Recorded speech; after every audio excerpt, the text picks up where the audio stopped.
9 to 6. So what I'm doing here with the loan signing and the notary work is part-time. I'm trying to fit it into the schedule that I already have. So last night at about 10:30, my phone rang, and at first I was like, who's calling me at 10:30 at night? Don't you know I'm in bed? But then it dawned on me that, hey, your hours are from 6 to 11. You have to answer your phone. It doesn't matter what strange number is calling, because you're not going to know who's calling you. You have to answer the call, sorry, to see who's calling. So finally I got up and I had to say hello. The person was like, oh, they towed my car and I don't know how to get it back, and they're saying that I have to get it notarized. And then it dawned on me, oh my God, this is my first notary work. And in that moment I kind of like froze, because if you're like me, you've been dreading that first call, because you've put in the work and you're just waiting now to get back responses from the business card that I dropped off. So let's cut the story short. So basically I had went ahead and dropped off the notary cards that the bags that I made, the marketing video. I dropped off my business cards along with the little treat bags to different companies, like I said, tow truck, nursing home, and okay. So the one that actually got back to me last night was one from a towing company that I dropped a car off from. So the first mistake that I made was when she was talking to me, because I was so out of it and more shocked at the fact that, oh my God, this is my first work. I did not ask her, okay, you're gonna need to sign a VSF form from the tow company. Do you have somebody to sign on your behalf? Because naturally when they're calling you from a tow company, it generally means, and it could be different scenarios, but that they don't have an ID to collect back their vehicle. So you need to notarize this form, but they're basically giving permission to somebody else to collect this vehicle on their behalf, and so that's what you're gonna notarize. I didn't ask that question. Mistake number one.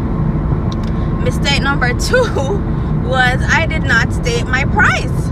And so when I got off the phone, I was like, oh my God, how do I know that she can afford to pay this fee? Am I going to have to just take it free? And then I had to just tell myself, listen, if she can't pay whatever fee you're giving her, it just means that you're going to have to do it for free, because I did not say it before I hung up. When I Three, another mistake I made was self-doubt. Self-doubt can eat you alive, I promise you. So what happened was, it's my first call.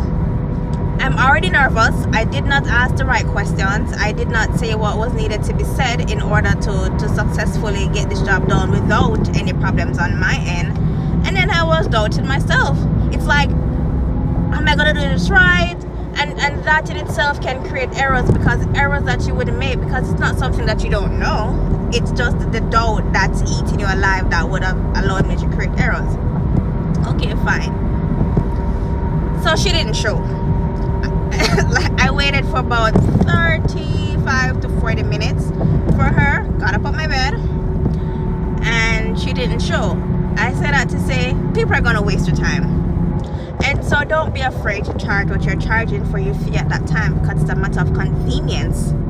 The service is a matter of convenience to them. So don't be afraid to charge. And you know what? I wish there's something out there that once you call me and I agree to take this work, and you're like, okay, bet, give me your address and I'll be there in like 20 minutes, and you don't show, you should be charged.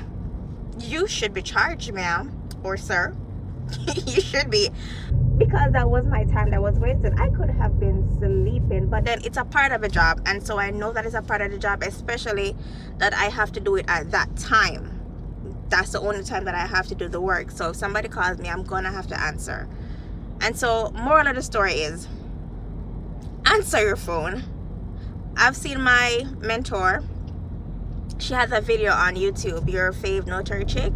She said, answer your phone. And you know what? When she said it, it was like, duh, you have to answer your phone. But it's like, if you're one that doesn't answer a strange number calling you, especially if you don't have a separate phone, you should look into that, by the way, getting a separate phone for your notary business, just to kind of separate stuff. I can't do that as yet, but as soon as I can, I will definitely be changing my number, my personal number. But yeah, answer your phone.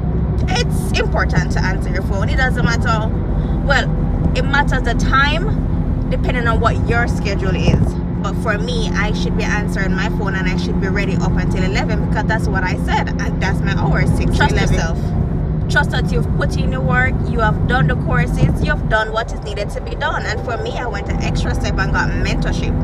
And so I actually got to see the forms, the possible form that I might get, and how to treat it.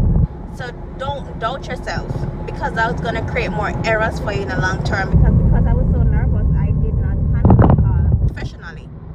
But it was my first call, and there's always room for improvement, so I'm not mad. But I thought I'd share that experience with you guys. Marketing works. I've said that before, but I'm saying it again because I have signed up for over maybe 60, 70 loan signing websites, and to date I have not received a call for a loan signing package. But those cards that I made to drop off for General Notary Work, don't sleep on General Notary Work. I can see where you can make money off it. You know what I mean? Don't sleep on it. So, but the cards that I dropped off to a tow company was what gave me my first call. And that's not what I came into notary for. I came into notary for the loan signing because that's where I thought the big money was. But you can definitely make the same money doing General Notary Work, so don't sleep on it. So that's it for my little, should we call this like a car chronicles? We'll think about it. But yeah, so until next video, guys, please don't forget to like, comment, and subscribe. Thank you so much for coming back. I appreciate it.